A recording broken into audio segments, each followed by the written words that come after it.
Bonjour et bienvenue dans ce bilan culturel de l'année 2022 où je vais parler un peu des livres que j'ai lus, des films et des séries que j'ai regardés et des chaînes YouTube que je recommande et que j'ai aimé regarder cette année. Alors tout d'abord, si vous n'êtes pas français, vous pouvez activer les sous-titres en cliquant ici ou ici. Je ne sais pas, mais quelque part. Voilà, je me suis dit que ça serait sympa de faire un petit truc comme ça pour le nouvel an. Et puis j'ai un peu envie d'essayer d'explorer des nouveaux formats et essayer de sortir d'autres types de contenus à part les vlogs.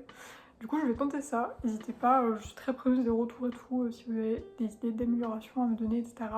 N'hésitez pas. Et je me dis que j'essaierai peut-être de faire des vidéos comme ça un peu plus régulières, peut-être en fin de mois. Il y a moyen que je fasse ça à la fin du mois parce que j'ai pas mal lu pour l'instant, mais du coup je ne vous spoil pas, vous verrez ça fin janvier peut-être. C'est parti pour la première catégorie, les livres. Alors il faut savoir que j'ai quasiment aucun livre en physique dont je vais parler parce que soit ils sont sur Paris, soit je les ai lus sur mon Kindle. Du coup j'afficherai quelque part les couvertures pour que vous puissiez suivre où on en est. Par ordre chronologique, le premier livre que j'ai lu cette année c'était Cold Clay de Juno Black, qui est le seul livre que j'ai en physique. Donc du coup c'est le troisième tome je crois de la Shady Hollow Mystery saga, un truc du genre. Et je recommande pas forcément, j'avoue que je l'ai acheté surtout pour la couverture parce qu'il est quand même très mignon. Mais en fait, j'ai trouvé, donc c'est une enquête de meurtre, etc. dans un univers un peu cottagecore où tous les habitants sont des animaux. Mais j'ai pas été très convaincue, j'avoue que l'histoire, enfin l'enquête en elle-même m'a paru un peu bâclée et je suis pas convaincue du dénouement, etc. J'ai trouvé ça un peu prévisible. Et surtout, j'ai trouvé qu'il y avait moins qui étaient un peu genre low-key sexiste. Je sais pas trop de quand ça date, ça date de 2017. Bah ouais, moi je m'étais dit de base c'est un truc un peu vintage et tout machin, mais en fait non pas du tout.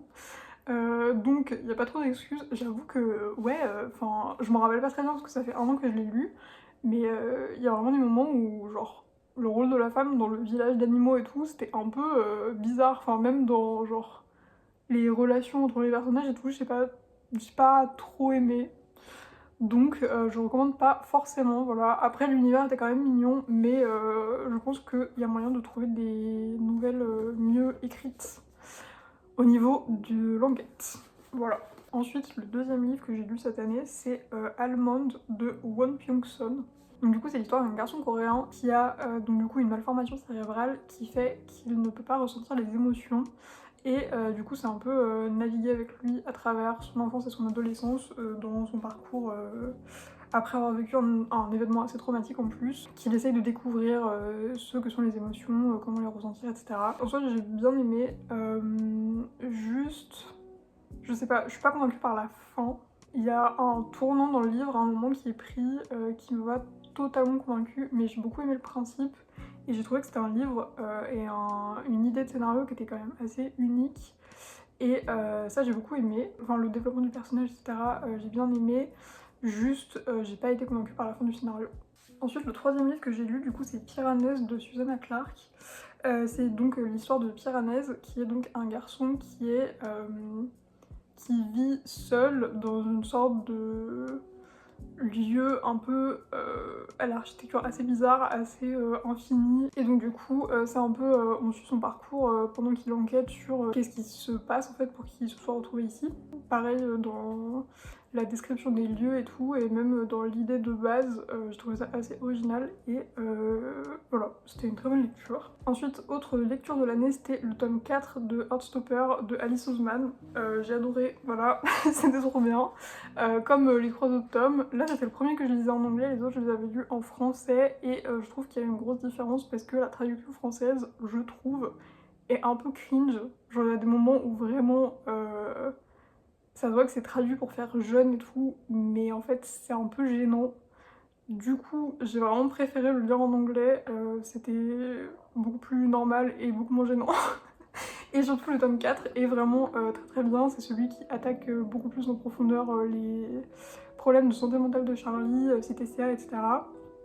Donc trigger warning, TCA, suivi psychiatrique, etc. Donc c'était assez, c'est beaucoup plus lourd, c'est beaucoup moins léger que les autres tomes auxquels on peut être habitué, mais n'empêche que j'ai trouvé ça très intéressant et ça touchait aussi beaucoup à la question de comment aider donc du coup un partenaire qui va mal, et on voit aussi beaucoup la manière dont Nick a du mal à accepter qu'il peut pas être forcément la solution au problème qu'a Charlie, et que y a des choses qui doivent être réglées seules et pour lesquelles les autres ne peuvent pas forcément nous aider. Donc du coup j'ai beaucoup aimé, voilà. J'ai beaucoup pleuré aussi, voilà, vraiment c'était très bien. Donc ça vraiment top, 5 étoiles, c'était trop bien. Et ensuite ma dernière grosse lecture de l'année, il y en a eu d'autres des petites mais que je vais pas forcément évoquer parce que c'est pas les livres les plus intéressants non plus. C'est la saga Truly Devious de Maureen Johnson. C'était trop bien, voilà, je pense que j'ai lu les 4 tomes en 2 semaines, même pas, peut-être une semaine, c'était vraiment trop cool. Le tome 1 est excellent, enfin les 3 premiers tomes du coup qui se passent à Ellingham Academy et qui parlent de la première enquête étaient vraiment trop bien. Le 4ème, The Box in the Wood, était vraiment très cool. J'ai beaucoup aimé The Vanishing Star, du coup le 2ème tome. Oui non, en fait dès le premier je trouve ça vraiment hyper accrocheur, et j'ai beaucoup aimé l'univers et les personnages, voilà. J'ai beaucoup aimé l'effort sur l'inclusivité aussi qu'a fait l'autrice du coup. Du coup voilà, vraiment Truly Devious c'était trop bien. J'ai lu le tome 5 d'ailleurs, Nine Layers, mais j'en parlerai dans ma vidéo de janvier du coup parce que je l'ai lu ce mois-ci. Voilà. Alors du coup je passe au film. Alors premier film que j'ai vu cette année qui m'a beaucoup marqué, mais c'est normal, c'est parce que c'est mon film préféré, c'est pas la première fois que je le vois, mais j'aime bien le revoir de temps en temps. Du coup c'est Eternal Sunshine of the Spotless Mind. Incroyable, vraiment il est trop bien. Scénario, acteur, vraiment Kate Winslet et Jim Carrey, incroyable, vraiment j'ai rien à dire. Les symboliques du film et tout, j'ai l'impression que c'est assez... Enfin en fait c'est trop cool parce que c'est le genre de film où dès que tu le revois, tu remarques de nouveaux détails. Et pour moi cette fois c'était la signification de la cassette. Donc si vous l'avez déjà vu ou que vous ne l'avez pas encore vu, renseignez-vous, voilà, la prochaine fois que vous le regardez, vraiment c'était trop cool. Ensuite, je suis allée 2 ou 3 fois au cinéma, je sais plus cette année. La première fois, c'était pour voir Men. Je sais plus du tout le nom du réalisateur ou de la réalisatrice, mais c'était un film A24 du coup. C'était un film d'horreur féministe. J'avoue que mon avis dessus est un peu mitigé. J'ai beaucoup aimé la réalisation. J'avoue que vraiment visuellement, comme tous les films A24, mais vraiment c'était trop beau. C'était vraiment très bien fait et tout au niveau des couleurs, etc. Bref, c'est hyper bien filmé. Mais au niveau du scénario, j'avais l'impression qu'il manquait un peu un truc et qu'il manquait un peu de subtilité peut-être, parce qu'il y a des dialogues où tu comprends clairement que voilà, c'est censé être féministe, mais ça y va pas non plus avec le dos de la cuillère. Genre j'ai l'impression que ça aurait pu être fait de manière un peu plus subtile. Ensuite, deuxième film que j'ai vu au cinéma, c'était Coup de théâtre, donc See How They Run en anglais. Le casting était incroyable, vraiment, genre Adrienne Brody, Saoirse Ronan et tout, incroyable, trop bien. J'ai trop aimé, je suis allée le voir avec une copine, c'était trop cool. Voilà, vraiment je recommande. C'est pas de la grande enquête ou quoi, mais n'empêche que ça fait passer un bon moment et finalement c'est ce qui compte. Ensuite, donc film que j'ai vu pour la première fois, Emma, réadaptation du coup du roman de Jane Austen avec Anya Taylor-Joy dans le rôle d'Emma. C'était trop bien, vraiment j'ai adoré. Je suis pas hyper fan de Gwyneth Paltrow, donc j'avoue que la première adaptation est pas forcément un film que j'ai adoré, mais du coup là j'ai trouvé ça juste trop bien, hyper bien joué, j'ai adoré les décors et tout. L'aspect visuel était vraiment hyper bien exécuté. Et donc du coup évidemment, regarder Emma, ça m'a fait replonger dans ma Jane Austen era. Et du coup, j'ai regardé au moins 3 fois cette année je pense, Orgueil et Préjugés, Raison et Sentiment et Les 4 filles du Dr March. Donc vraiment, les 3 trop bien. Orgueil et Préjugés, un classique. Vraiment le slow burn et tout, incroyable, il est fou. Raison et Sentiment, pareil. Je sais pas le Jane Austen le plus connu, mais vraiment si vous avez bien aimé Orgueil et Préjugés, allez le voir. Et enfin du coup Little Women, Les filles du Dr March, un classique, il est trop cool, j'adore, voilà, j'ai pas de critique plus constructive que ça à donner, il est trop bien. Et donc le dernier film que j'ai vu cette année au cinéma, c'est Le Menu, avec encore une fois Anya Taylor-Joy dans le rôle principal. C'était incroyable, vraiment à voir au cinéma c'était fou. J'y suis allée sans vraiment avoir plus d'informations que ça et c'était trop bien. Le montage était fou, vraiment j'ai adoré la manière dont c'était monté et la manière dont c'était mis en scène du coup avec le côté un peu très cadré, chapitré et du coup avec les images des plats à chaque fois que les personnages mangent. Et les acteurs sont excellents, vraiment le jeu d'acteur est fou, j'ai adoré. Il passe encore au cinéma un tout petit peu, donc si jamais vous avez l'occasion d'aller le voir, n'hésitez pas. Et sinon, attendez pour le voir ailleurs, mais du coup vraiment top, je recommande. Alors ensuite au niveau des séries, première série que j'ai adorée et que je n'avais jamais vue avant cette année, Fleabag. Incroyable, vraiment, mais incroyable, j'ai pas les mots, c'était fou.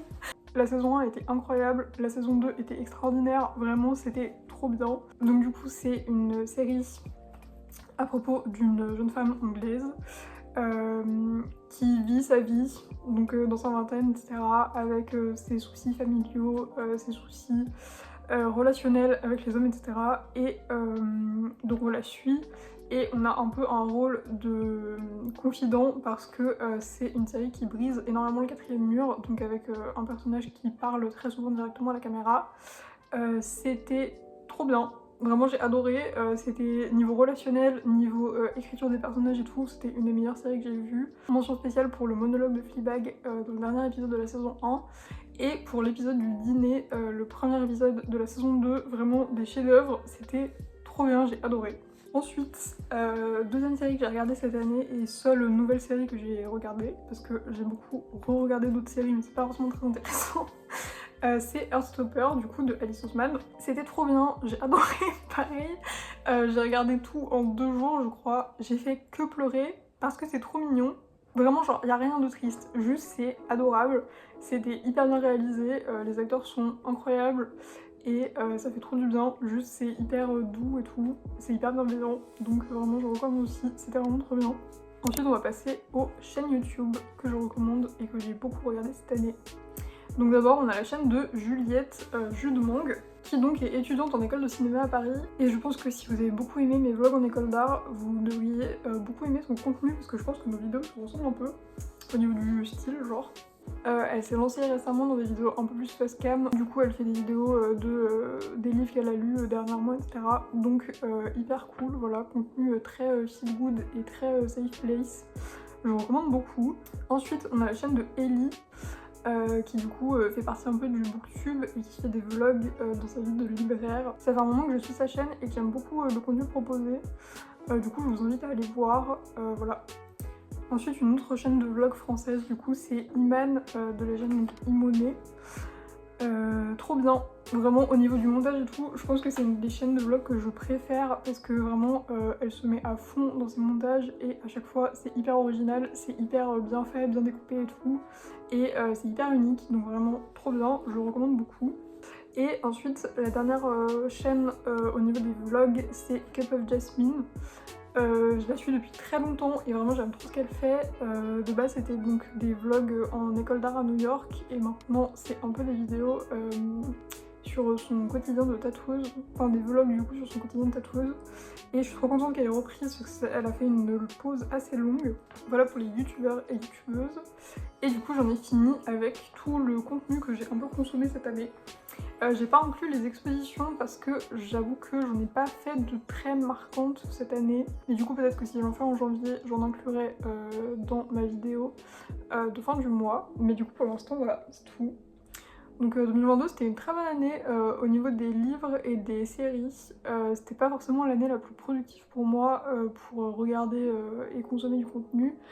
Surtout au niveau des livres, j'ai pas énormément lu par rapport aux années précédentes, mais j'ai quand même réussi à lire surtout des livres qui m'ont plu, donc je suis quand même assez contente à ce niveau-là. Et même au niveau des films et tout, je suis quand même allée pas mal au cinéma toute seule, donc plutôt un exploit aussi. Et chaîne YouTube, j'ai fait beaucoup de belles découvertes aussi cette année et je suis contente de les partager, donc j'espère que ça vous plaira.